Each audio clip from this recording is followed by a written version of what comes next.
அதிக சுவை கொண்ட முருங்கைக்காய் போட்ட ஒரு ஆரா மீன் குழம்பு எப்படி வைக்கிறதுன்றதை இப்போ பார்க்கலாம்.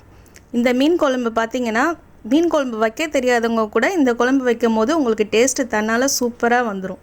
இப்போ இந்த குழம்பு எப்படி வைக்கிறதுன்றதை இந்த வீடியோவில் நம்ம பார்க்கலாம். ஃபஸ்ட்டு அடுப்பை ஆன் பண்ணிவிட்டு கடாயை வச்சுட்டு அதில் கொஞ்சமாக நல்லெண்ணெய் சேர்த்துக்கிறேன். நல்லெண்ணெயில் வெந்தயம் போட்டுக்கலாம். வெந்தயம் பொரிஞ்சோன்னே அதில் பூண்டு, கருவேப்பிலை, பச்சை மிளகா இதை ஆட் பண்ணிக்கிறேன். அதுக்கப்புறமா வெங்காயம் வதக்கும் போது எப்போவுமே உப்பு சேர்த்துக்கிட்டால் சீக்கிரமாக வெங்காயம் வதங்கிடும். வெங்காயம் நல்லா வதங்கின பிறகு அதில் ஒரு 3 தக்காளி ஆட் பண்ணிக்கிறேன். தக்காளியும் நல்லா சேர்ந்து வதங்கணும். அதுக்குள்ளே நம்ம இந்த முருங்கைக்காவை கட் பண்ணிவிட்டு சைடில் இந்த மீனையும் க்ளீன் பண்ணி எடுத்துக்கலாம். இப்போ தக்காளியும் நல்லா வதங்கிருச்சு. அதுக்கப்புறம் நான் வீட்டில் அரைச்ச குழம்பு மிளகாத்தூள் சேர்த்துக்கிறேன். ஒரு 3 ஸ்பூன் சேர்த்துக்கிறேங்க. அடுத்து அந்த எண்ணெயிலே மிளகாத்தூளும் நல்லா வதங்குற அளவுக்கு கலர் சேஞ்ச் ஆகணும். அந்த எண்ணெய்லாம் பிரிஞ்சு வரணும் மேலே.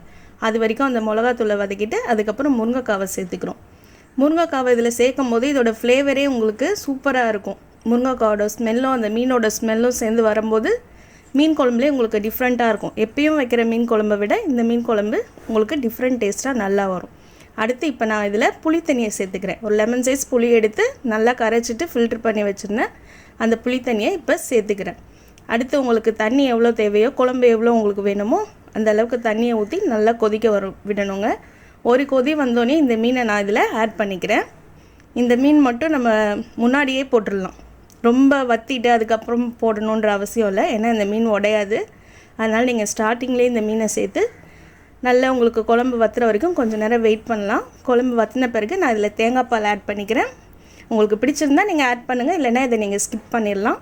தேங்காய் பால் சேர்த்த பிறகு இன்னும் கொஞ்சம் குழம்பு வற்றுற வரைக்கும் வெயிட் பண்ணுறேன். இப்போ குழம்பு நமக்கு ரெடி ஆயிடுச்சு.